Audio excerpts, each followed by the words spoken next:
This is Daniel Reeves, Senior Grid Operations Engineer, PJM Interconnection. That's the regional power grid operator for the Mid-Atlantic. Pennsylvania, Jersey, Maryland, Delaware, parts of 13 states. 65 million people on our grid. I'm recording this on my phone. Personal device. Not official logs. Not company documentation. Just me. Talking. Documenting what's happening. What I'm about to do. Date. October 29th, 2025. Time. 11:47 a.m. Eastern Standard. I'm in the Grid Operations Center, Norristown, Pennsylvania, 15 miles northwest of Philadelphia. We monitor the entire electrical grid from here. Real time. Every substation, every transmission line, every power plant. We see it all. Control it all. Keep the lights on for 65 million people. Except right now. Right now I'm about to turn the lights off. For half of them. Permanently. Let me explain. Let me explain what's happening. What just happened? What I have to do. 23 minutes ago. 11:24 a.m. We received emergency notification from the Department of Homeland Security. Federal alert.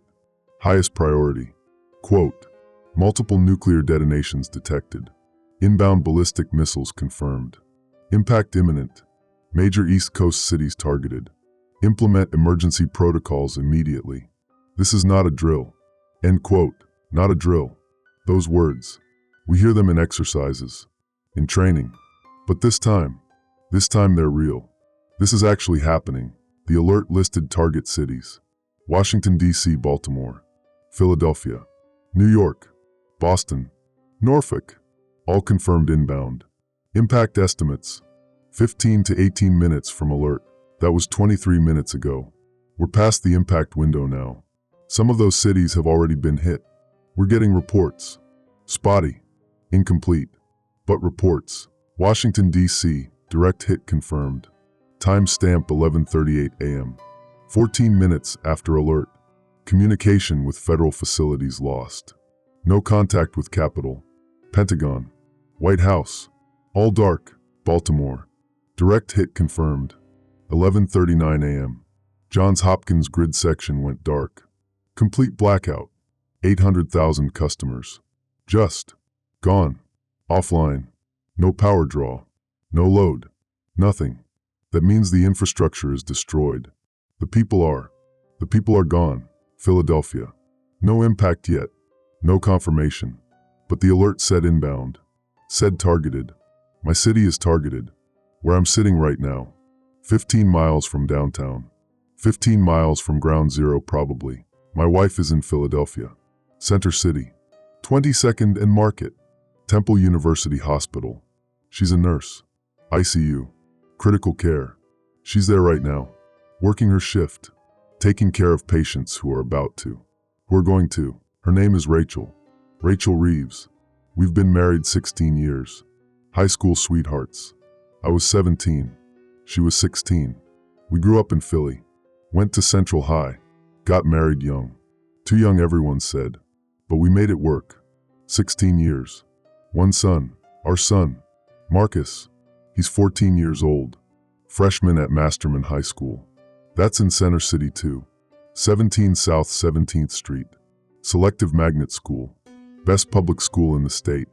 Marcus tested in. Top scores. Brilliant kid. Wants to study electrical engineering like his dad. Wants to understand how systems work. How power flows. How to keep the lights on. He's in school right now. Second period. Probably algebra. He loves math. Gets that from Rachel. She was always better at math than me. Better at everything really. I just understand power grids. That's my thing. Electrical systems. Load balancing. Transmission efficiency. That's what I'm good at. And right now that knowledge is forcing me to make a choice. An impossible choice. Between two parts of the grid. Two groups of people. Two different chances of survival. Let me explain the situation. The technical situation. What I'm looking at. Philadelphia is about to be hit. We don't know exactly when. Communication is chaos. Federal systems are down. Early warning networks are degraded. But the alert said targeted. Said inbound. It's coming. Maybe minutes. Maybe less. when a nuclear weapon detonates, when it hits a city, the electromagnetic pulse, EMP, it destroys electronics, fries circuits, kills power systems.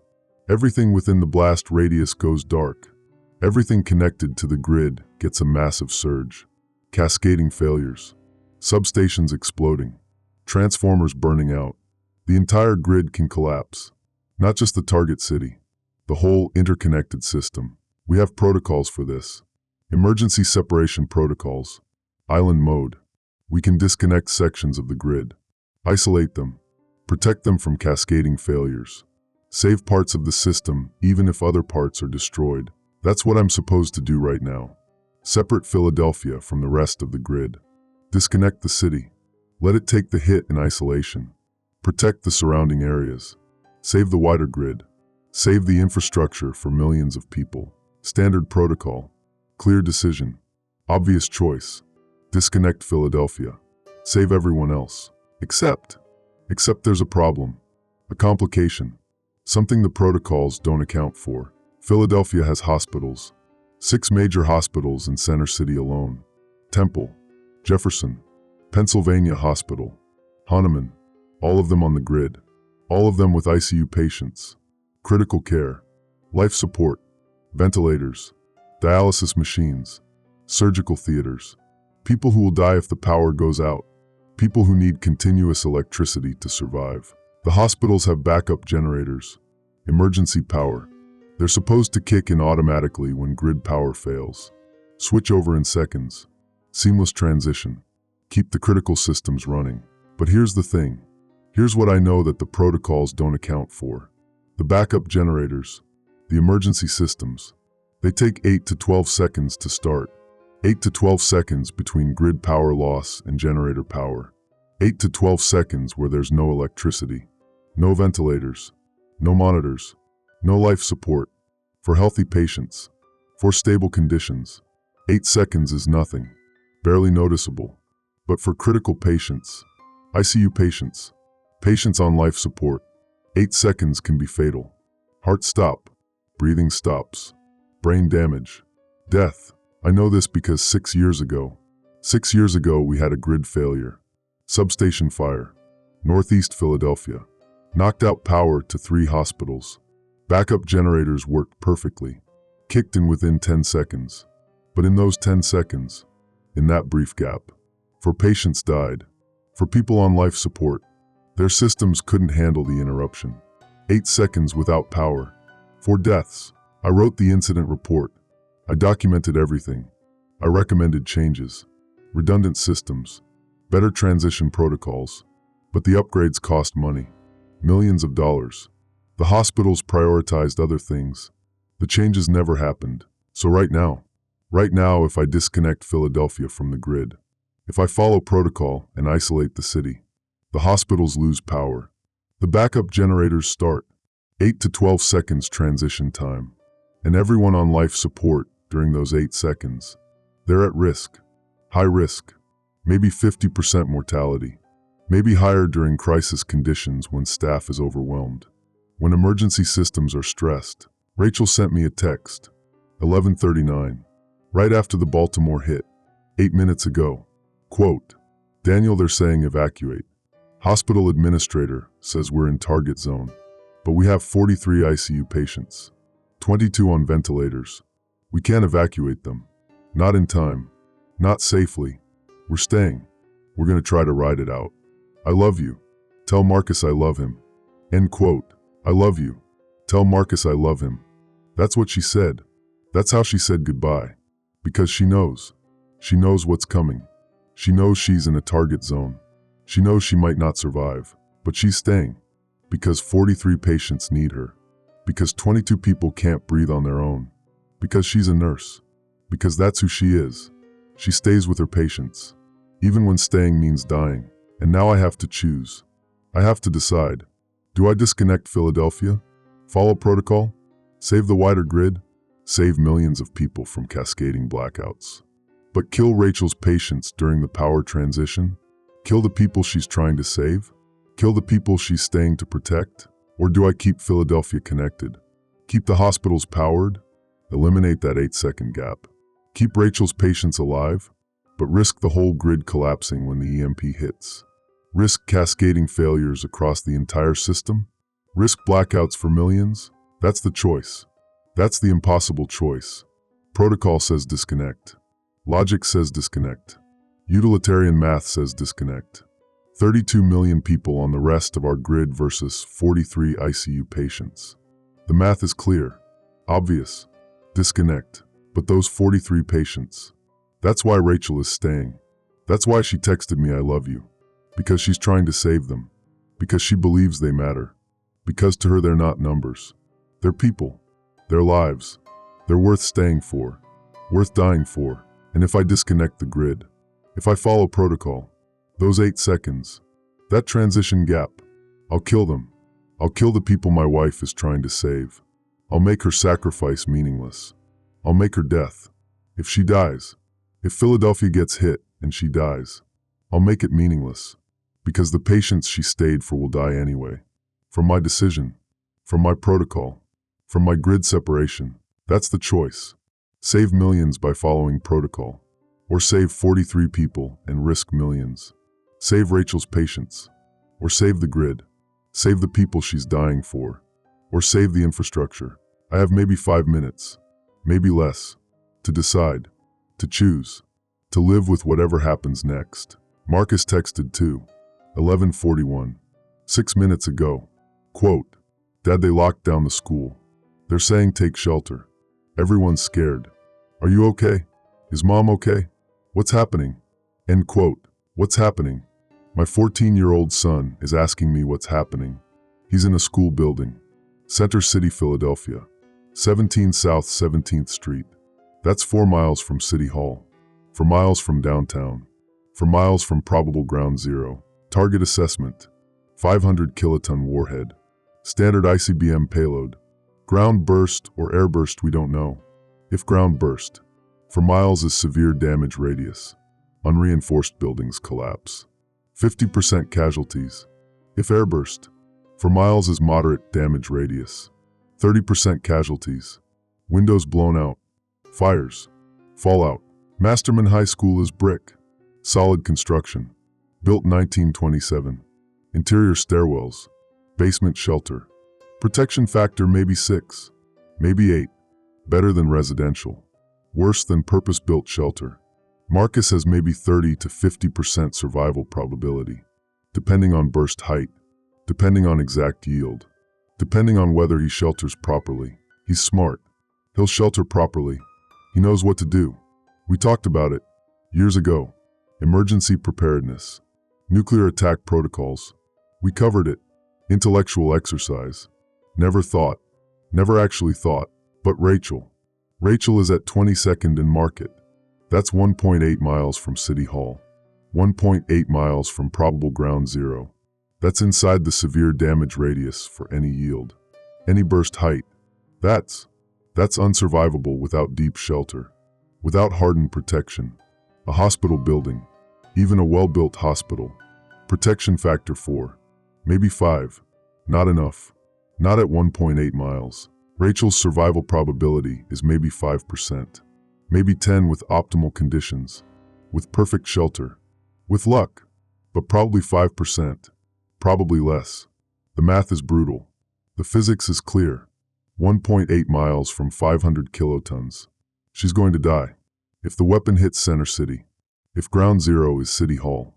Rachel is going to die. Unless it doesn't hit. Unless the warhead malfunctions. Unless the targeting is off. Unless something. Unless maybe. That's all I have. Maybe. Uncertainty. Hope without foundation. Mathematical improbability. 5% survival chance. That's what I'm holding on to. But Marcus at 4 miles. 4 miles is survivable. 30 to 50%. Maybe better with good shelter. With proper protocol. He has a chance. A real chance. If the grid stays on. If the hospital systems stay running. If Philadelphia survives as a functioning city with working infrastructure. Marcus has a chance. If I disconnect the grid. If I isolate Philadelphia. If I follow protocol. The city goes dark. Emergency services collapse. Communication fails. Rescue operations degrade. Marcus survives the blast maybe, then dies in the aftermath. Dies because there's no power, no coordination, no functional city infrastructure. Dies in the chaos, in the darkness, in the collapse. That's the calculation I'm making. That's the impossible math. Disconnect the grid. Save millions. Kill Rachel's patience. Risk Marcus in the aftermath. Or keep the grid connected. Risk millions. Save Rachel's patience. Give Marcus better survival odds in a functioning city. I can't think about this rationally. Can't do the utilitarian math. Can't be objective. Because it's my wife, my son, my family. I'm supposed to be professional. Supposed to follow protocol. Supposed to make decisions based on greatest good for greatest number. But I can't. I can't kill Rachel's patience. Can't make her sacrifice meaningless. Can't risk Marcus in a dark, collapsed city. Can't choose millions of strangers over my family, over the people I love, over the people who matter. I can't. I'm not that strong, not that professional, not that good. I'm going to keep the grid connected. I'm going to break protocol. I'm going to risk millions of people, risk cascading failures, risk grid collapse. Because I can't. I can't do the math when it's my family, when it's Rachel and Marcus. I can't be objective, can't be rational, can't follow procedure. I'm choosing my family. I'm choosing my wife's patience. I'm choosing to give Marcus a better chance. And if the grid collapses, if millions lose power, if the cascading failures happen, that's on me. That's my decision. That's my failure. I'll live with it. If I live, if any of us live, I'll carry that weight, that guilt, that responsibility. But I can't kill Rachel's patience. Can't make her "I love you" meaningless. Can't risk my son in the dark. I can't. I'm not strong enough. I'm just a father, a husband, a man who loves his family, more than millions of strangers, more than the grid, more than protocol, more than duty. I'm sorry to everyone on the grid, everyone who might lose power, everyone who might die in cascading failures. I'm sorry, but I'm choosing my family. I'm keeping Philadelphia connected. I'm breaking protocol. I'm failing my duty, but I'm trying to save the people I love, trying to give them a chance, however small, however improbable. I'm trying. That's all I can do. That's all I am. Just a man trying to save his family, even if it means failing everyone else, even if it means the grid collapses, even if millions die because of my choice. I'm choosing them. Rachel, Marcus, the patience she's staying for. I'm choosing them. Over protocol, over duty, over millions. I'm choosing love over math, family over function, hope over logic. I'm making the choice. Right now, I'm keeping Philadelphia connected. I'm not disconnecting. I'm not following protocol. I'm breaking every rule, violating every procedure, betraying my responsibility for them, for my family, for the impossible hope that maybe they survive. Maybe the grid holds. Maybe I made the right choice. Maybe. That's all I have. Maybe. And love. And the desperate prayer that somehow this works. Somehow they survive. Somehow I don't kill millions with this decision. The alert. New alert. 11:52 a.m. 60 seconds ago. Quote, impact imminent Philadelphia metro area. Take shelter immediately. This is not a drill. End quote. Impact imminent. It's coming. Right now. Any second. The weapon is inbound. Philadelphia is about to be hit. Rachel is about to. Marcus is about to. And I just chose to keep them connected to a grid that might explode, might cascade, might fail catastrophically. I chose love over logic. And now I wait. Now I watch. Now I pray I didn't just kill millions. That I didn't choose wrong. That somehow, please, somehow, the flash. I'm seeing it. Through the window. 15 miles away. Downtown Philadelphia. The flash. Brighter than the sun. White light. Pure white. Thermal pulse. The city is. Oh God, the city is. The flash. That was my city. That was Philadelphia. That was where Rachel is. Where Marcus is. Where? Oh God, what did I just see? I'm trying to focus. Trying to document. Trying to be professional. The flash happened. 11:53 a.m. 45 seconds ago. Downtown Philadelphia. Estimated 15 miles from this facility. I saw it through the operations center window. Thermal pulse. Fireball. The mushroom cloud is forming now. Rising. Orange and red. Black smoke. Massive. It's everything. The whole downtown. The whole city center is burning. The grid status. I need to check the grid status. That's my job. That's what I do. Monitor the grid. Control the systems. Keep the lights on. Except I can't keep the lights on in Philadelphia. Because Philadelphia just. The weapon just. Grid monitors showing catastrophic load drop. Philadelphia city center. Complete loss. 800,000 customers. No power draw. No load. Just. Gone. Offline. Like Baltimore. Like DC. Just. Gone. But the hospitals outside the immediate blast zone, they're still showing load. Temple University Hospital. Still drawing power. Grid connected. 1.8 miles from downtown. Rachel's Hospital. It's still on the grid. Still drawing electricity. That means the building survived. The initial blast. The thermal pulse. The hospital is still standing. Rachel might be. I'm trying to call her. Trying her cell phone. It's ringing. No, not ringing. Network unavailable. Cell towers down. Communication infrastructure destroyed. Can't reach her. Can't confirm. Can't know if she survived the blast. If the hospital is functional. If she's alive or Marcus. Masterman High School. For miles from downtown. Still showing local grid connection. Power flowing. The building has power. That means it's standing. The school survived. Marcus might be okay. Might have sheltered. Might have survived. For miles was maybe far enough. Maybe the protection factor was enough. Maybe he's alive. Maybe. Please let him be alive. But I can't call him either. Can't confirm. Cell network is down. All communication with Philadelphia is severed. I'm watching the grid monitors. Watching power loads. Watching which buildings are drawing electricity. That's all I know. That's all I can see. Numbers on screens. Megawatts and voltages and load factors. That's how I know if my family is alive. By watching power consumption numbers. By seeing if their buildings are still drawing electricity. That's all I have. The grid status. The wider grid. I need to check. Need to see if my decision. If keeping Philadelphia connected. If it's causing cascading failures. If I just killed millions. If I chose wrong. PJM grid interconnection. Main transmission lines. Status. Status is holding. The grid is holding. No catastrophic failures. No cascading collapses. The EMP. The electromagnetic pulse. It stayed localized. Center City, Philadelphia. Immediate blast radius. 8 to 10 mile electromagnetic effects zone. But the transmission lines, the major interconnects, they're outside that radius. They're holding. Substations are reporting normal. Power flow is stable. Degraded but stable. Controlled. The grid isn't collapsing. It's not failing. My decision to keep Philadelphia connected. It's working. It's not destroying the wider system. I was right. Or lucky. The grid is holding. Millions of people still have power.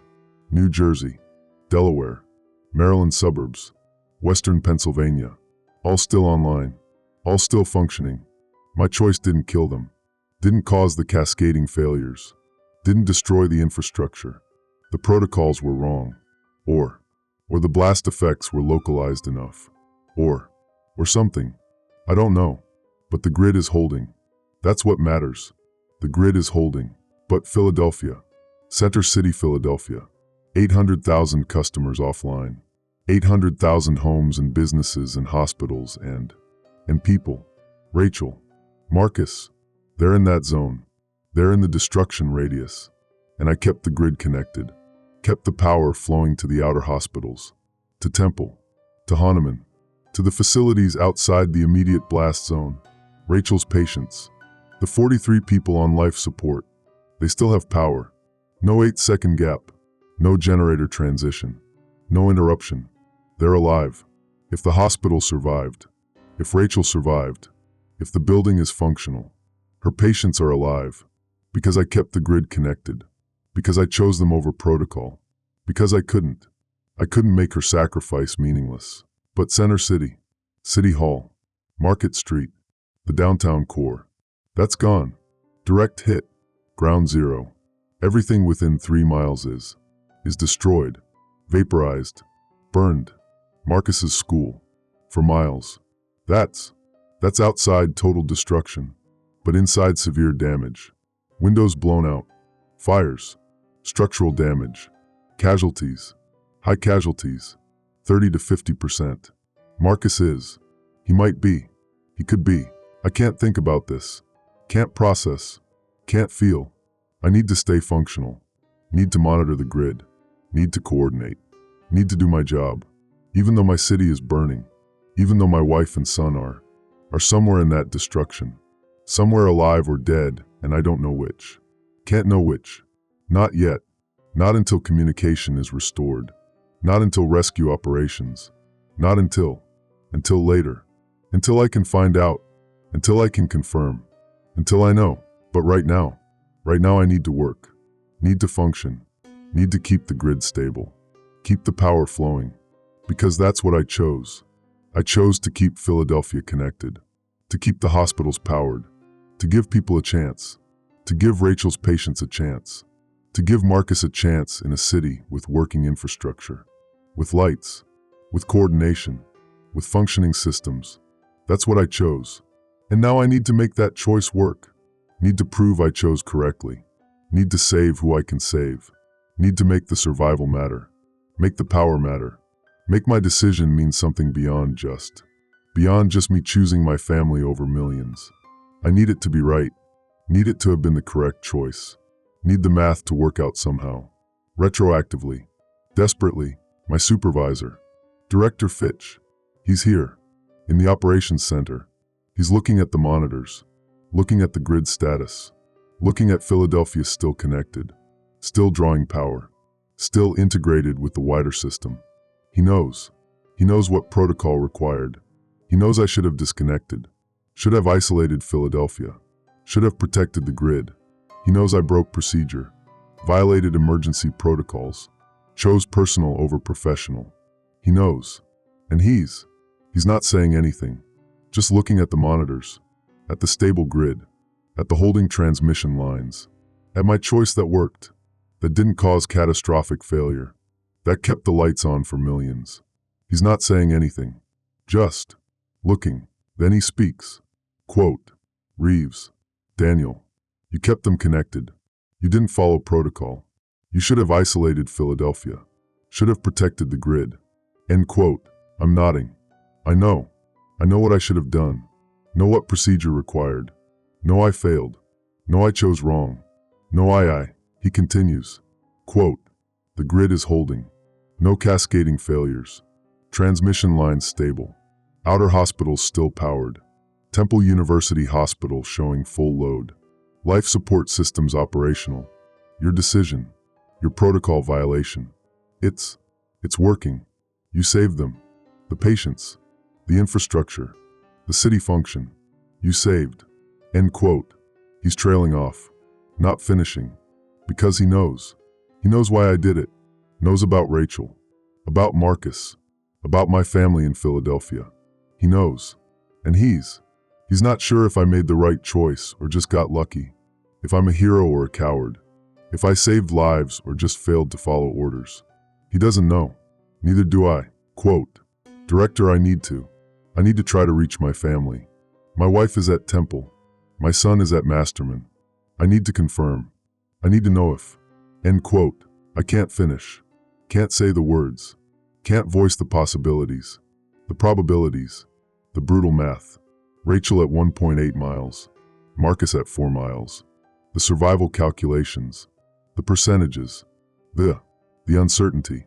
The not knowing. I can't. Director Fitch nods. Quote, try the emergency radio network. Hospital frequencies. Police bands.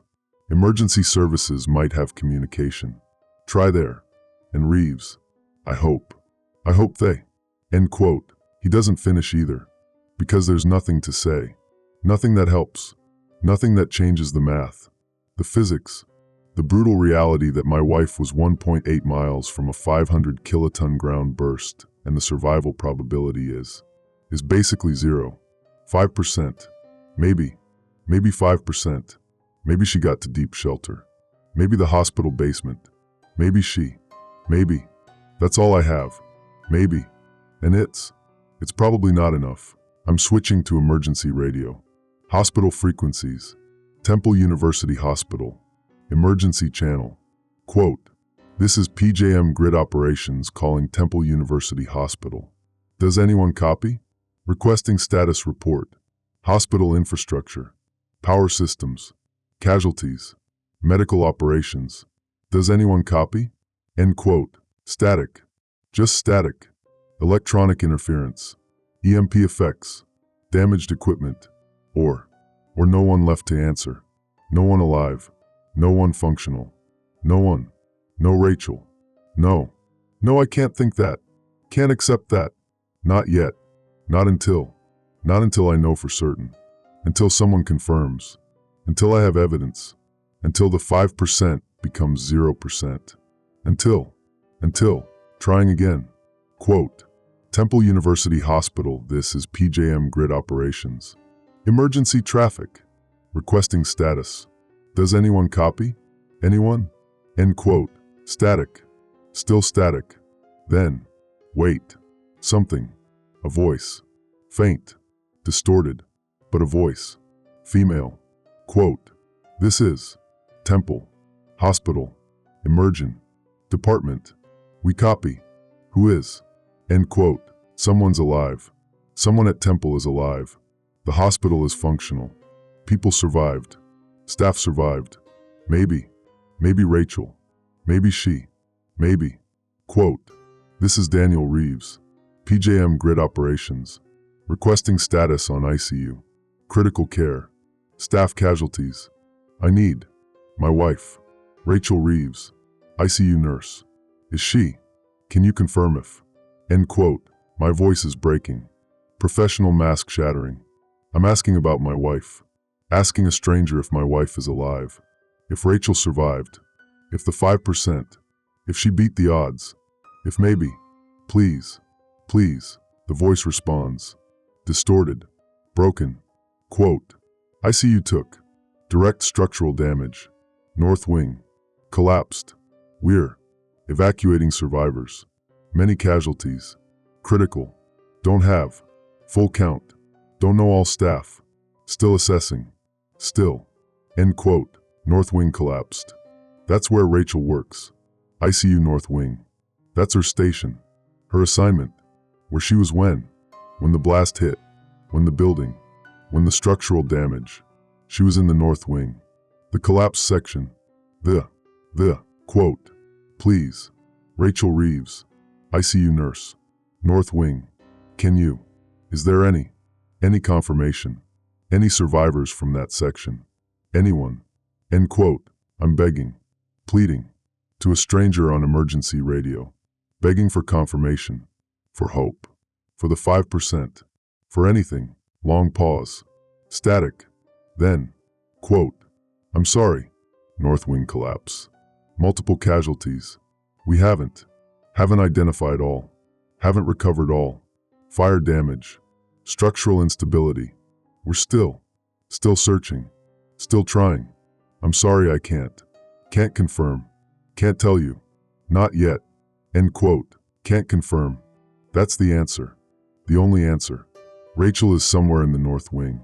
The collapsed wing. With multiple casualties. Unidentified. Unrecovered. Unknown. She might be alive. Trapped. Injured. Waiting for rescue. Or she might be among the multiple casualties. Among the unidentified.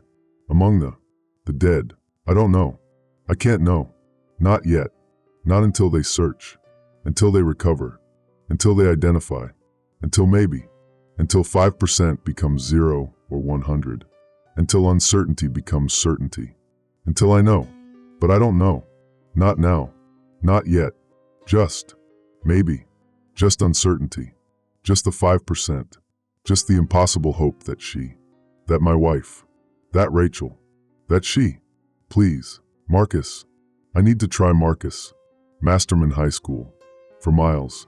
30 to 50% survival. Better odds. Better chances. Maybe. Quote, this is PJM Grid Operations calling Philadelphia Emergency Services. Requesting status on Masterman High School. 17th and Spring Garden. Student casualties. Building damage. Does anyone copy? End quote. Different frequency. Emergency services band. Police radio. Fire department. Someone. Anyone. Please. Please answer. Please tell me my son is alive. Please tell me the 30 to 50%. Please tell me he's in the percentage that survived. That sheltered properly. That made it. Please. A voice. Male. Professional. Official. Quote, this is Philadelphia Fire Department Engine 7. We copy. Masterman High School. We're on scene now. Building structure compromised. Multiple fires. We're evacuating students. Many injuries. Some critical. Some fatalities. We're triaging. We're doing what we can. End quote. Students evacuating. That means survivors. That means people alive. That means Marcus might be in the group. Might be evacuating. Might be okay. Might have sheltered. Might have survived. Might be alive. Quote, my son, Marcus Reeves, freshman, 14 years old. Is he? Can you confirm if he evacuated? If he's among the survivors? Please, I need to know if. End quote. Quote, sir, we're evacuating 200 plus students. We don't have names. Don't have identification. Just getting them out. Getting them clear. Medical is triaging. Setting up treatment areas. If your son evacuated, if he's mobile, he'll be at the triage point. 16th and Race. But we can't confirm individuals. Not yet. Too many. Too chaotic. I'm sorry. End quote. 200 plus students. Masterman has 550 students total. 200 evacuated. That's only 36%. 36% evacuated. Where are the other 64%? Still inside? Trapped? Injured? Dead? Marcus could be in either group. Could be evacuating. Could be trapped. Could be among the fatalities mentioned. Some fatalities. Some. How many? How many students died? How many 14-year-olds died because they were 4 miles from a nuclear detonation? Because they were in class. Because they were learning algebra. Because they were just kids. Just students. Just my son. How many? I don't know. They don't know. No one knows. Just some fatalities. Just multiple injuries. Just chaos. Just uncertainty. Just the 30 to 50% survival probability. Just the math that says Marcus might be alive. Or might not be. Might have survived. Or might have died. Might be evacuating right now. Or might be still inside. Trapped. Injured. Dying. Dead. I don't know. I can't know. Not yet. Not until someone at the triage point takes names. Takes roll call. Identifies survivors. Identifies casualties. Until they count. Until they confirm. Until uncertainty becomes certainty. Until I know. But I don't know. I don't know if my wife is alive. I don't know if my son is alive. I don't know if I made the right choice. I don't know if keeping the grid connected saved them or killed them or made no difference at all. I don't know if the 43 ICU patients Rachel stayed for are alive or dead. I don't know if her sacrifice mattered. If my choice mattered. If any of this mattered. I don't know. I'm sitting in a grid operations center watching power loads and voltage levels and transmission line status, and I have no idea if my family is alive or dead. No idea if the people I love survived or died. No idea if I chose correctly or failed completely. I don't know. Director Fitch is beside me, hand on my shoulder. He doesn't say anything. There's nothing to say. Nothing that helps. Just presence. Just someone knowing. Just someone acknowledging that I'm breaking. That I'm not professional. Not functional. Not objective. Just a man who doesn't know if his family is alive. Just a father. Just a husband. Just broken. I need to document this. Need to record what happened. What I did. What I chose. The protocol violation. The grid decision. The choice I made. Need to document it officially. Need to create a record. Need to justify it somehow. Need to prove I chose correctly. Or confess I chose wrongly. Need to leave evidence of what I did. Why I did it. What happened because of my choice. Need to. Hour 2 post-strike. 13:53. 2 hours since Philadelphia was hit. 2 hours since I watched my city burn. 2 hours since I last heard from Rachel. From Marcus. 2 hours of uncertainty. 2 hours of not knowing. 2 hours of 5% and 30 to 50%. 2 hours of maybe. 2 hours of the worst kind of torture. Not knowing. Just not knowing. I've been monitoring emergency channels. Police radio. Fire department. Hospital frequencies. Medical evacuation coordination. Listening to reports. Casualty counts. Building collapses. Rescue operations. Numbers. So many numbers. But no names. No confirmations. No individual identification. Just numbers. Aggregate statistics. Total casualties. Hundreds. Thousands. Maybe tens of thousands. Center City, Philadelphia. Direct hit zone. Total destruction radius 3 miles. Severe damage radius 8 miles. My family is in those radii. Somewhere. Alive or dead. Injured or okay. I don't know. Temple University Hospital. Emergency Coordination Channel. They've been broadcasting casualty reports. Medical staff status. The North Wing collapse. Rachel's wing. They've recovered. They've pulled people from the rubble. 17 staff members. 7 alive. 10 dead. 26 patients. 9 alive. 17 dead. Numbers. Just numbers. But Rachel is one of those numbers. Either in the 7 alive or the 10 dead. 58% mortality. Worse than I calculated. Worse than 5% survival. Because the North Wing took direct structural hit. Because the building collapsed. Because Rachel was there. Was in that wing. Working with her patients. Staying with them. Trying to save them. And the building came down on her. On them. On everyone. I don't know which number she is. 7 alive. Or 10 dead. They haven't released names. Haven't identified individuals. Too chaotic. Too many casualties. Too much. Too overwhelming. Just numbers. Just 17 staff recovered. 7 alive. 10 dead. Rachel is one of those 17. One of those numbers. I just don't know which. The 7 alive. They're critical. All of them. Severe injuries. Crush injuries. Radiation exposure. Burns. They're being evacuated. Medical transport. To facilities outside the blast zone. To hospitals with capacity. With resources. With capability to treat. They're being moved. Right now. Emergency convoys. Ambulances. The 7 survivors are being transported. And I don't know. I don't know if Rachel is one of them. If she's in an ambulance right now. Injured but alive. Critical but savable. One of the 7. Or if she's one of the 10. Still in the rubble. Body not yet identified. Casualty not yet named. One of the dead. I want to go there. Want to drive to Temple. See for myself. Search the rubble. Find Rachel. Find her alive or find her. Find her. But I can't leave. Can't abandon my post. Director Fitch needs me here. Grid coordination. Power restoration. Emergency infrastructure. I'm the senior engineer. I know the systems. Know the protocols. Know how to keep the lights on. How to restore power. How to coordinate. I can't leave. Can't go to my wife. Can't search for her. Can't hold her hand if she's injured. Can't identify her body if she's dead. Can't. I'm trapped here. In this operations center. Watching monitors. Watching power loads. While my wife is. While Rachel is. Somewhere. Alive or dead. And I can't go to her. Can't be with her.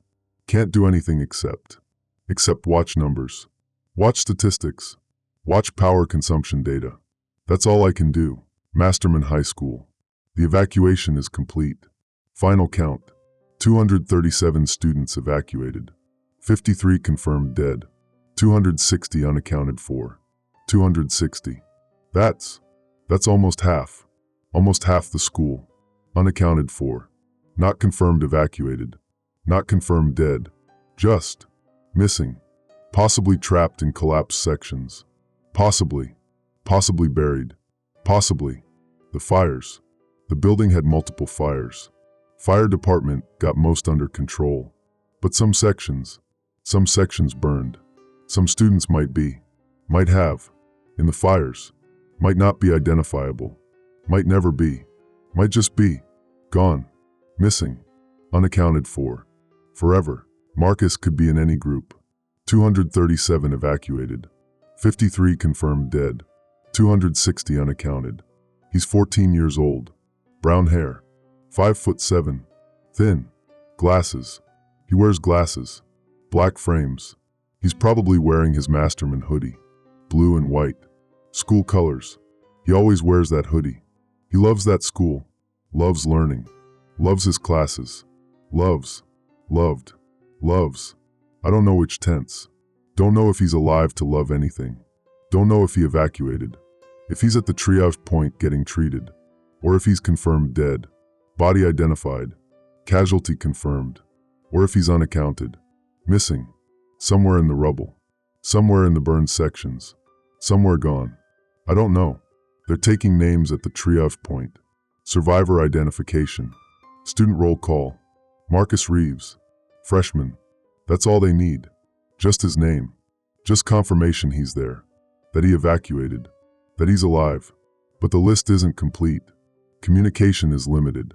Radio traffic is overwhelmed. They're still processing. Still identifying. Still counting. I'm waiting for a name. My son's name. On a survivor list. Or a casualty list. Or an unaccounted list. Just his name. Just confirmation. Just knowing. But I don't know. Not yet. I keep thinking about my choice. About keeping Philadelphia connected. About not disconnecting the grid. About choosing Rachel's patience over protocol. About giving Marcus a better chance in a city with power. With infrastructure. With functioning systems. Did it matter? Did my choice save them? Or did it make no difference at all? Would they have survived anyway? Would they have died anyway? Did the power matter? Did the 8 seconds of generator transition matter? Did keeping the hospitals online matter? Or was it all? Was it all meaningless? Just me choosing family over duty. Choosing personal over professional. Choosing love over logic. And in the end, did it change anything? Did it save anyone? Did it matter? The grid is still holding. That's something. That's concrete. The wider PJM system is stable. Operational. Millions of people still have power. New Jersey, Delaware, Maryland, Pennsylvania suburbs. All functioning. All online. My choice didn't destroy that. Didn't cause cascading failures. Didn't kill millions. The protocol was wrong. Or I got lucky. Or something. But the grid held. That's good. That's success. That's something. Even if Rachel, even if Marcus, even if my family is, the grid held. I saved that. I kept the lights on for millions. That's worth something. That has to be worth something. Has to matter. Has to justify. Has to. But Rachel, Marcus, if they're dead, if they died, if the 5% was zero, if the 30 to 50% was zero, if they're both gone, then what did I save? What did keeping the grid connected save? Their bodies? Their corpses in a city with working lights? What good is power to the dead? What good is infrastructure to casualties? What did I save? What did my choice accomplish? Beyond just me refusing to follow protocol, me choosing family, me being selfish, me being weak, me being human. What did it accomplish? If they're dead, if they're gone, what did I save? I need them to be alive. Need the uncertainty to resolve to survival, to the percentage that made it, To the numbers that survived. Need Rachel to be one of the 7. Need Marcus to be one of the 237. Need them to be alive so my choice meant something. So keeping the grid connected mattered. So their survival justifies my protocol violation. So I didn't just fail my duty for nothing. Just choose family over millions for nothing. Just break every rule, every procedure, every responsibility. For nothing. I need them to be alive.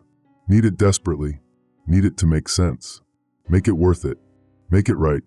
Retroactively. Please. Please let them be alive. Director Fitch is coordinating with FEMA. Federal Emergency Management. They're establishing command structure. Coordinating response. Prioritizing infrastructure. The grid is critical. Power is critical. They need it. Need electricity for hospitals. For communication. For rescue operations. For survival. We're being tasked with restoration. Bringing Philadelphia back online. Restoring power to damaged sections. Rebuilding transmission infrastructure. Reconnecting the city. That's our mission now. Our purpose. Restore the grid. Keep the lights on. Save who we can save by giving them power. By giving them the tools to survive. That's what we do. That's what I do. Even while my family is. Even while Rachel and Marcus are. Even while I don't know. I work. I coordinate. I restore. I do my job. Because what else is there? What else can I do? I can't search for them. Can't go to temple. Can't go to Masterman. Can't hold them. Can't find them. Can't do anything except this. This job. This purpose. This mission. Keep the lights on. Save who we can save. Hope my family is among the saved. Hope my choice mattered. Hope they're alive. Hope. Just hope. Hour 4. 15:53. 4 hours post-strike. Still no confirmation. Still no names. Still no certainty. Just waiting. Just uncertainty. Just the torture of not knowing. Just this. Then, communication. Emergency channel. Temple University Hospital. Medical evacuation coordinator. Broadcasting. Quote, attention all stations. Temple Hospital medical staff survivor list. North Wing recovery. 7 survivors identified and evacuated. Names as follows. End quote. This is it. This is the list. The 7 survivors. Rachel might be on this list. Might be one of the names. Might be alive. Please let her be on this list. Please let her name be. Please. Quote, Dr. Amanda Keller. Dr. James Park. Nurse Jennifer Martinez. Nurse Tyrell Washington. Nurse Rachel Reeves. End quote. Rachel Reeves. That's her name. Rachel's name. She's on the list. She's one of the 7. She survived. She's alive. My wife is alive. Rachel is. Oh God, she made it. She survived the North Wing collapse. She's alive. She's critical condition. Evacuated to Doylestown Hospital, 28 miles north. Outside blast zone. She's there. She's being treated. She's alive. Rachel is alive. I'm trying to breathe. Trying to process. Trying to. My wife is alive. After 4 hours of uncertainty. 4 hours of 5%. 4 hours of maybe. 4 hours of torture. She's alive. Confirmed. Named. Identified. Survivor. Rachel survived. My choice. My decision to keep the grid connected. The power staying on during the collapse. Did that matter? Did that save her? Did the continuous power help? Help the rescue? Help the medical response? Did my choice? Did my protocol violation? Did it save my wife? Or was it just luck? Just the 5%? Just random chance? I don't know. But she's alive. That's what matters. Rachel is alive. But Marcus still unaccounted for. Still not on the evacuation list. Still not on the casualty list. Still missing. Still one of the 260 students unaccounted for. Marcus is. I still don't know. Still don't know if my son is alive. If he evacuated. If he's injured. If he's trapped. If he's If he's dead, I know Rachel made it. One of my family members survived. But Marcus, my son, my 14-year-old son, who wanted to study electrical engineering, who wanted to understand systems, who wanted to be like his dad, he's still missing, still unknown, still maybe, still 30 to 50%, still uncertain.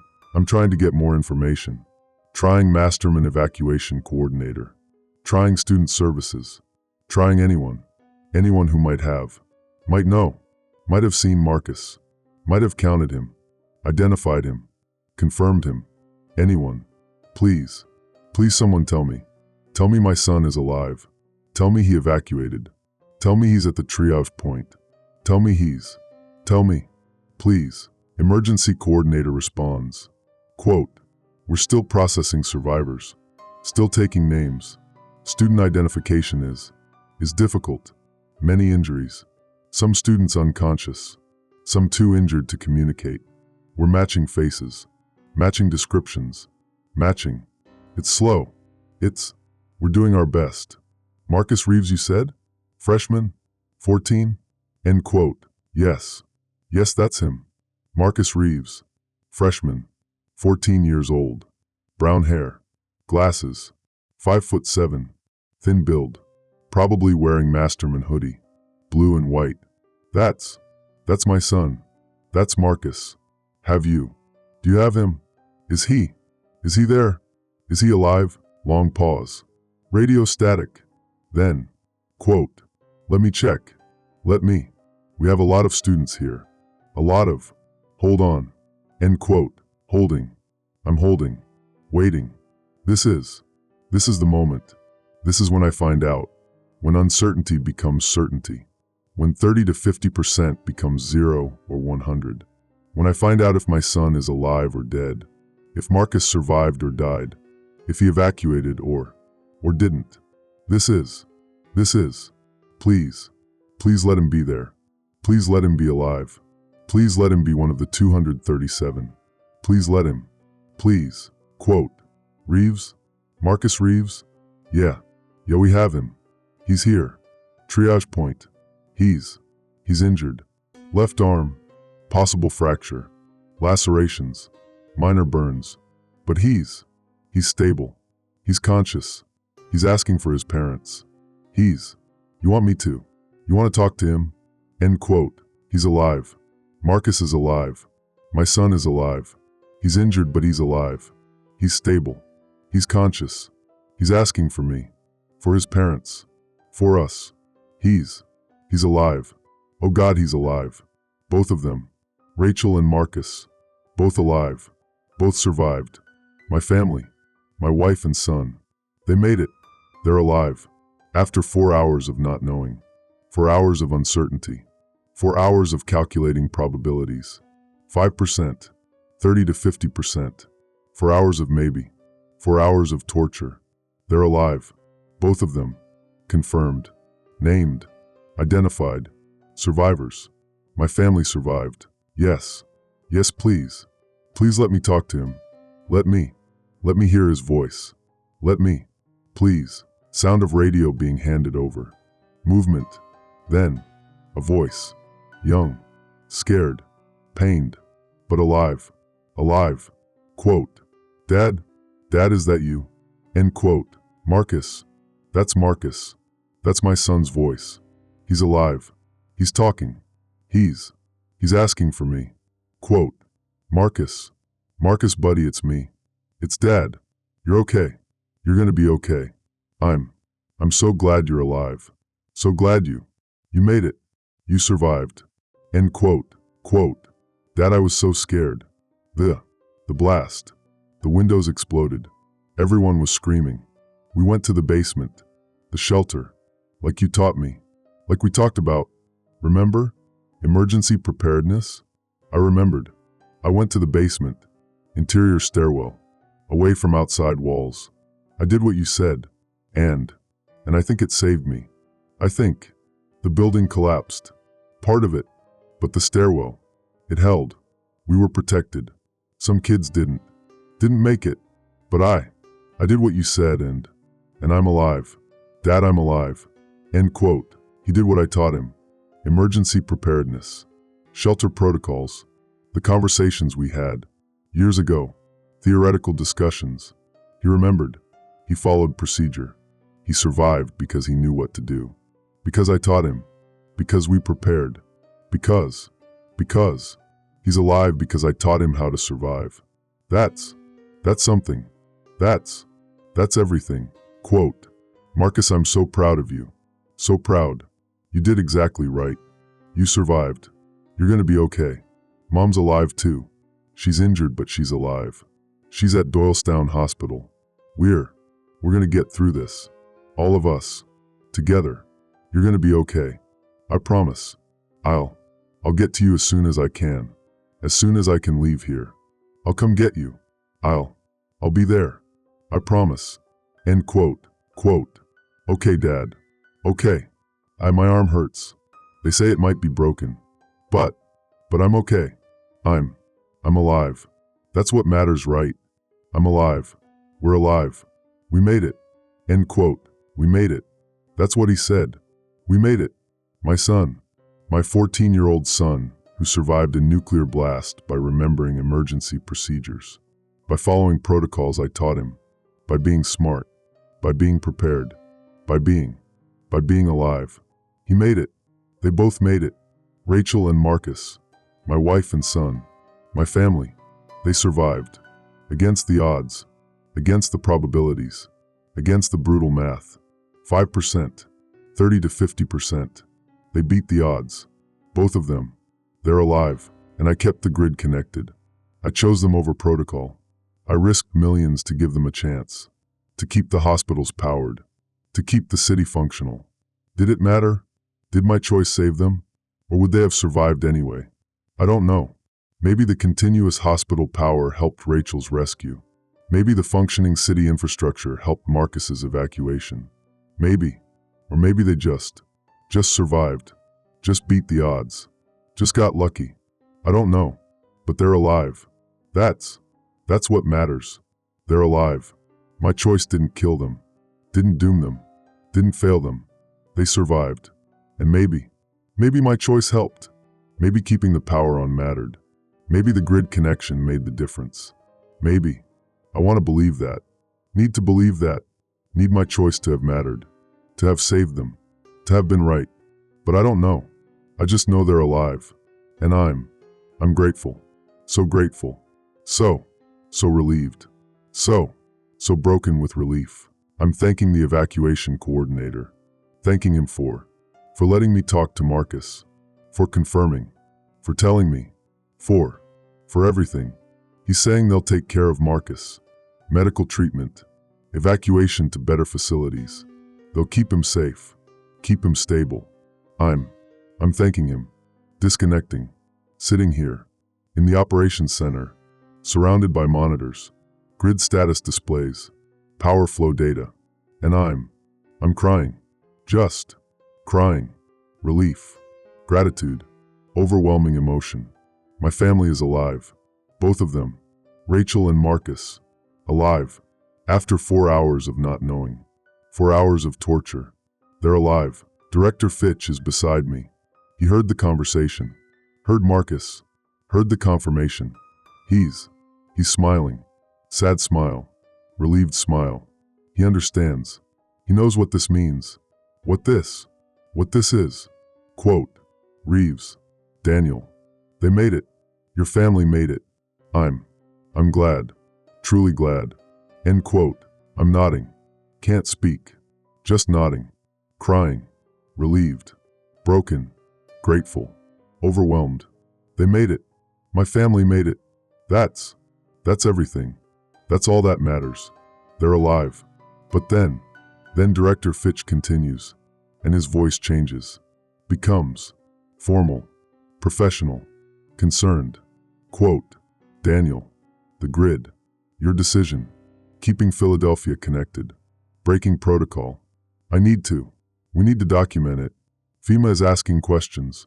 Why Philadelphia wasn't isolated. Why we didn't follow emergency procedures. Why the separation protocol wasn't executed. They're They're investigating. And I need your official statement. Your justification. Why you made that choice. Why you violated procedure. End quote. The investigation. Right. Of course. I broke protocol. Violated emergency procedures. Risked the wider grid. Chose personal over professional. Made a decision based on family, on love, on desperation, not on procedure, not on rules, not on responsibility. I made a choice, and now I have to justify it, have to explain it, have to face the consequences. Quote, Director, I made the choice. I kept Philadelphia connected. I knew the protocol, knew we were supposed to isolate the city, protect the wider grid. But I couldn't. My wife was there. My son. The hospital patients Rachel was staying to protect. I couldn't disconnect them. Couldn't risk the 8-second generator gap. Couldn't risk the cascading failures in a dark city. I couldn't. So I broke protocol. I made a command decision. Unauthorized. Unjustified. Based on personal considerations. I accept full responsibility. Full consequences. Court-martial. Termination. Whatever comes. I accept it. But I don't regret it. I can't regret it. Because they're alive. My family is alive. And maybe my choice helped. Maybe keeping the power on saved them. Saved others. I don't know. But I made the choice. And I'd make it again. Even facing consequences. I'd choose them. I'd choose family. I'd choose love. Over protocol. Over duty. Over everything. I'm sorry. I failed my responsibility. Failed the grid. Failed procedure. But I'm not sorry they're alive. I'm not sorry I gave them a chance. I'm not sorry I chose them. End quote. Director Fitch is quiet, looking at me, considering, processing. Then he speaks, softly, carefully. Quote, Daniel, the grid held. No cascading failures. No wider blackout. Your decision. Your protocol violation. It didn't cause the catastrophe we feared. The EMP stayed localized. The transmission lines held. The system stayed stable. You made an unauthorized decision. But it worked. The grid survived. Millions kept their power. And Temple University Hospital. The ICU patients. The 43 people your wife stayed for. They survived. All of them. Because the power never dropped. Because the 8-second gap never happened. Because you kept them connected. You saved them. You saved your wife's patients. The people she was willing to die for. You saved them by breaking protocol. End quote. All 43. All of Rachel's patients. They survived. Because the power stayed on.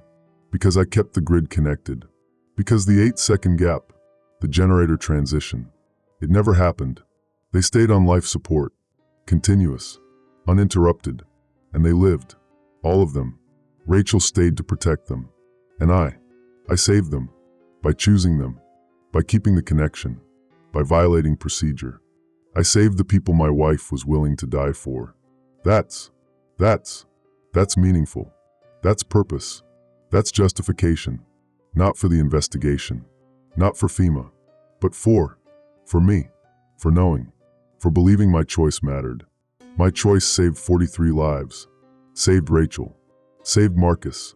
Saved something. Made something good from breaking the rules. From choosing family. From being human. But Director Fitch continues. And his tone shifts again. Becomes heavy. Burdened. Quote, Daniel, there's something else. Something you need to know. Something about the protocol. About why we have it. About what it's really for. End quote. He's pulling up files.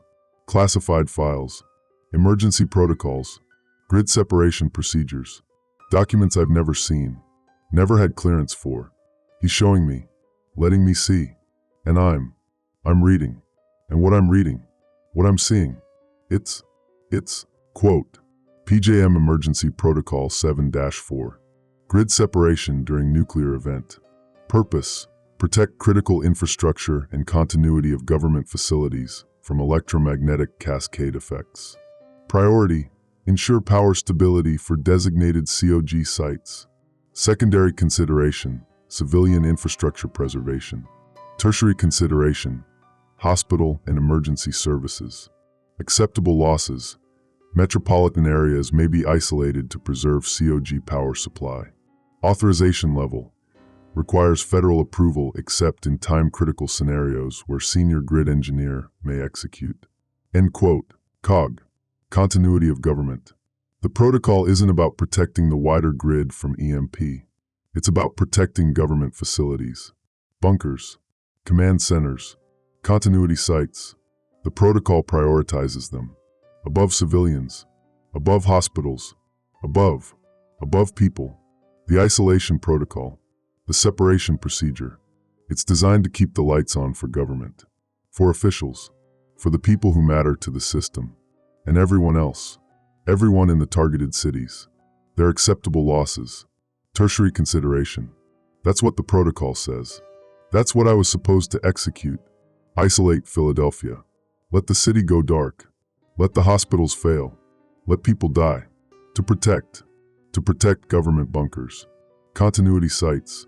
Officials who evacuated early, who had 48 hours warning, who saved themselves and left everyone else to die in the dark. Quote, Daniel, if you'd followed protocol, if you'd disconnected Philadelphia, the city would have gone dark. Grid separation would have been complete. And the COG sites, the government facilities, they would have stayed powered, protected, stable. That's what the procedure is for. That's why it exists. Not to save the wider grid, to save the government. And you refused. You kept Philadelphia connected. You prioritized the city, the hospitals, the people, over the continuity sites, over the government. You chose civilians over officials, chose people over procedure, chose what was right over what was authorized. End quote. I violated protocol to save my family, to save Rachel's patients, to give Marcus a better chance. But what I actually did, what I actually chose, I chose people over government, chose the city over the bunkers, chose to keep the lights on for those who needed it, not for those who demanded it, not for those who evacuated early, not for those who had warning, for those who stayed, who worked, who tried to save others, for Rachel, for Marcus, for the patients, for the people. I chose them, over the system, over the continuity, over the officials who abandoned everyone, who saved themselves, who left the city to die. I chose against them, against their survival, against their priority. I chose people, and now they're investigating. Now they're asking why I didn't follow protocol, why I didn't protect COG sites, why I prioritized civilians, why I chose wrong, chose people over government, chose what they'll call dereliction of duty, failure to execute, protocol violation, unauthorized decision-making, all the official terms, all the charges, all the consequences, for choosing people over procedure, for choosing right over authorized. Director Fitch is still talking. Quote, Daniel, the investigation.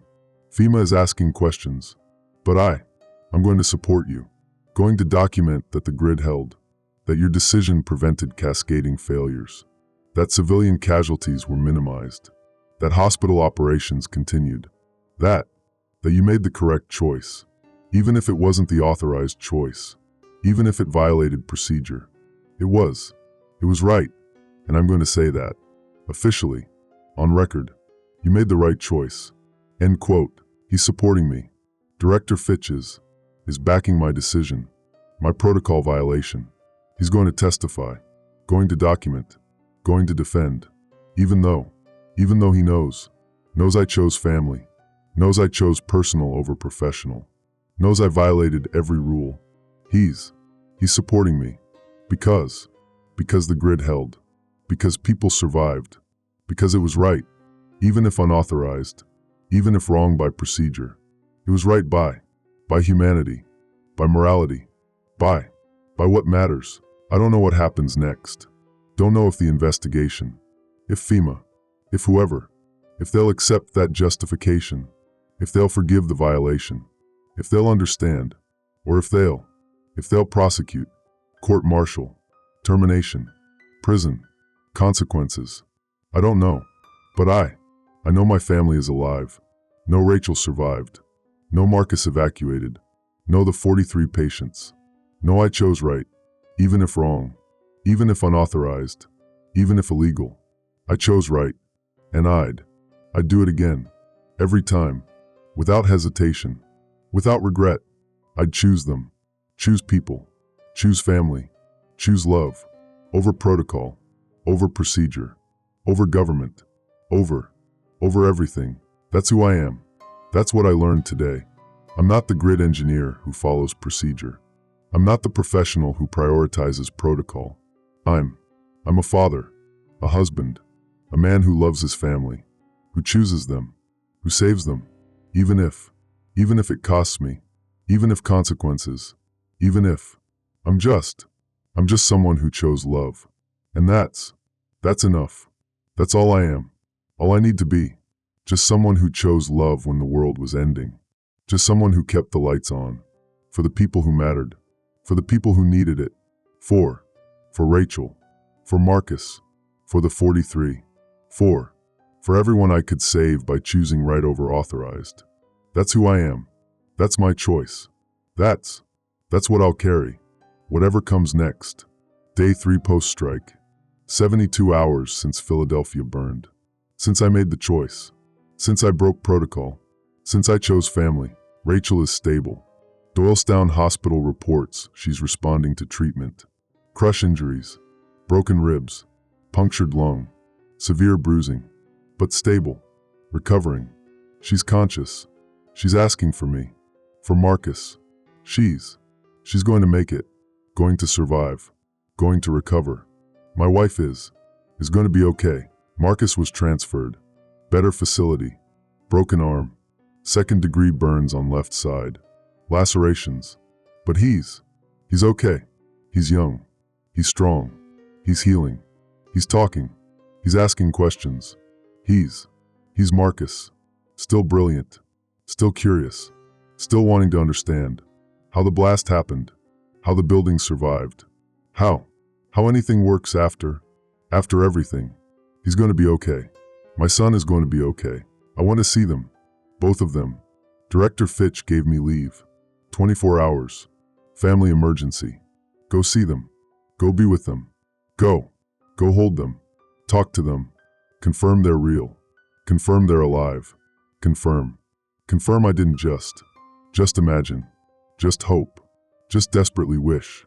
They're real. They're alive. I saw them. Held Rachel's hand. Careful of her injuries. She squeezed back. Weak but there. But real. She said, quote, Daniel, you kept the lights on. At the hospital. The power never dropped. Not once. The patients. The 43. They all survived. Because you kept us connected. Because you saved them. Saved me. Thank you. I love you. End quote. I kept the lights on. That's what she said. I kept the lights on. That's what I do. What I did. What I chose to do. Keep the lights on. For her. For Marcus. For the 43. For everyone I could save. That's my job. My purpose. My choice. Marcus asked about my work. About the grid. About what I did during the blast. During the crisis. I told him I made a choice. Chose to keep Philadelphia connected. Chose to give people power. Chose him. Chose mom. Chose family. He understood. He said, quote, Dad, you did the right thing. You saved people. That's what matters. That's what you always taught me. Do the right thing even when it's hard. Even when it costs. You did the right thing. I'm proud of you. End quote. I'm proud of you. That's what my son said. My 14-year-old son who survived because he remembered emergency procedures. Who's alive because I taught him. Who's proud of me because I chose right over authorized. He's proud of me. And that matters more than any protocol, than any regulation, than any investigation. My son is proud of me. That's enough. That's everything. But then I came back to the operations center, back to work, back to face the consequences, the investigation, the official inquiry, FEMA review, whatever comes, whatever punishment, whatever. I'm ready. I accept it. I chose. I made the decision. I faced the consequences. That's responsibility. That's accountability. That's what comes after choosing right when right is unauthorized. Director Fitch met me. First thing, he had documents, files, official statements. He said, quote, "Daniel, the investigation, it's over." End quote. Over. That fast. 3 days. How is it over already? What did they find? What's the verdict? What's my punishment? My consequences? What? He continued. Quote, "They reviewed the grid data, reviewed the protocols, reviewed everything, and they found something in the classified files, something about Protocol 7-4, the grid separation procedure, something you need to know, something that changes everything." End quote. He's showing me new documents, classified documents, dated 3 months ago, August 2025, 2 months before the strike, before Philadelphia, before everything. Quote, "Department of Energy Assessment, PJM Grid Emergency Protocols Review, Protocol 7-4 Grid Separation Analysis. Findings, current separation procedure prioritizes COG site power stability over civilian infrastructure. Recent classified war game simulations indicate this priority structure leads to increased civilian casualties during nuclear events. 93% mortality increase in isolated metropolitan areas due to hospital power loss, emergency services collapse, and coordination failure. Recommendation: revise Protocol 7-4 to prioritize civilian infrastructure during nuclear events. Maintain grid connectivity to maximize survival probability. Discontinue COG priority structure. Authorization: pending Department of Defense review. Status: classified pending federal approval. Implementation date to be determined." End quote. They knew 2 months ago. Knew the separation protocol was wrong. Knew it killed people. Knew prioritizing government over civilians. Knew it increased casualties. 93% mortality increase. They knew. They documented it. They recommended changes. But they didn't implement. Didn't update procedures. Didn't tell us. Didn't change the protocol. They just classified it. Pending review. Pending approval. Pending while people died. While cities burned. While I had to choose. Had to break protocol. Had to risk everything. Because they knew the procedure was wrong. But they didn't change it. Didn't fix it. Didn't do anything. And now they're reviewing my case. My choice. My protocol violation. And they're finding. They're discovering. I did exactly what the classified review recommended. I prioritized civilian infrastructure. Maintained grid connectivity. Maximized survival probability. I did what they knew was right. What they documented was right. What they recommended. 2 months before I had to choose. 2 months before I had to break protocol to do what they knew should be done. What they didn't authorize, didn't implement, didn't tell anyone. I did it anyway. By accident. By choosing family. By choosing people. By choosing right. I did what they knew was correct, but didn't have the courage, the authority, the humanity to implement. Director Fitch is still talking. Quote, "Daniel, the investigation is closed. Your decision, your protocol violation, it's being classified as quote, operational discretion during unprecedented crisis conditions. Your choice to maintain grid connectivity is officially documented as correct procedure under revised protocols. You're not being charged, not being prosecuted, not being punished. You're being commended for making the right choice under crisis conditions, for prioritizing civilian survival, for For doing what should have been procedure all along. End quote. Commended. I'm being commended. For breaking protocol. For violating procedure. For choosing family. 4. For doing what they knew was right, but didn't have the courage to authorize. I'm being commended. Given recognition. Called a hero. 4. For just choosing love. For choosing people. For choosing. For doing what any father, any husband, any human would do. Choose family. Choose survival. Choose. Choose right over authorized. But they knew. They knew 2 months ago the protocol was wrong. They could have changed it. Could have updated procedures. Could have saved. Could have prevented. How many other grid engineers made the opposite choice? How many followed Protocol 7-4? How many disconnected their cities? How many isolated metropolitan areas? How many? How many people died because other engineers followed procedure? Followed the protocol that they knew was wrong, that was classified as wrong, that should have been changed? How many casualties? How many deaths? How many families destroyed because someone didn't update a protocol, didn't implement recommendations, didn't do their job, didn't choose right, didn't have the courage to change a procedure even when they knew. When they documented, when they recommended, they knew. And people died because they didn't act. I made the right choice, but only because I broke the rules.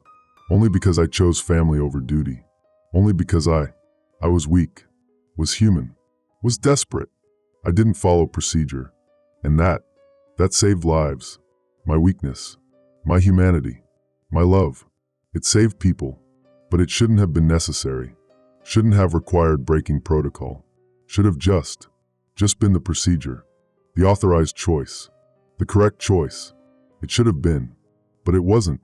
Because someone, somewhere, decided to classify the review. Decided to wait for approval. Decided that changing a protocol wasn't urgent. Wasn't necessary. Wasn't worth the effort. And people died. Because of that decision. That delay. That bureaucratic cowardice. They're commending me, calling me a hero, documenting my choice as correct. But I'm not a hero. I'm just a father who chose his family, a husband who chose his wife, a man who chose love over procedure. That's not heroism. That's just humanity. Just being human. And the fact that being human required breaking protocol, required violating procedure, required courage. That's not my failure. That's their failure. The system's failure. The failure of whoever decided to classify the review, to delay implementation, to let people die rather than change a procedure. That's the failure. Not mine. Not the other engineers who followed protocol. Not anyone except whoever decided bureaucracy was more important than lives. Procedure was more important than people. Authorization was more important than right. I'm accepting the commendation, the recognition, the official documentation. But I'm also documenting this recording, this statement, this truth about Protocol 7-4, about the classified review, about the knowledge, about the failure, about the people who died because someone didn't have the courage to change a procedure they knew was wrong. This is my testimony, my documentation, my truth, about what happened, about what I chose, about what should have been procedure all along, about the systemic failure that forced me to choose, that forced other engineers to choose, that caused, that enabled, that killed. People died because of bureaucracy, because of delay, because of someone's failure to act. And I'm documenting it, recording it, stating it, for the record, for history, for accountability, for the people who died, for the families destroyed, for everyone who suffered because someone, somewhere, chose procedure over people, chose authorization over action, chose wrong when they knew, when they documented, when they recommended right. My family survived. Rachel, Marcus, the 43 patients. They're alive because I chose wrong by procedure, chose right by humanity, chose love over duty. They're alive. I'm grateful. I'm relieved. I'm I'm blessed. But I'm also angry. Angry that it was necessary. That breaking protocol was required. That choosing family meant violating procedure. That the system was so broken, so backwards, so inhuman that doing right meant doing wrong. That saving lives meant breaking rules. That humanity required disobedience. That's wrong. That's the real failure. Not mine, not the other engineers. The system, the procedure, the classified review that sat, that waited, that delayed while cities, while everything burned. This is Daniel Reeves, Senior Grid Operations Engineer, PJM Interconnection, Day 3 Post-Strike, October 31st, 2025. Official Testimony, Protocol 7-4, the Grid Separation Procedure. It was wrong. They knew it was wrong. They documented it was wrong. They didn't change it. People died. My family survived because I broke it. Others died because their engineers followed it. That's the truth. That's what happened. That's what needs to be known. What needs to be remembered. What needs to change. So this never happens again. So no one has to choose between procedure and people, between duty and family, between authorization and right. Never again. That's my testimony. That's my truth. That's what I'm documenting. For everyone who died. For everyone who survived. For the future. If there is one. If we learned anything. From this. From the fire. From the choice. From everything. I kept the lights on. For my family. For the 43. For everyone I could save. That's what I did. That's what I'll remember. That's enough. End recording.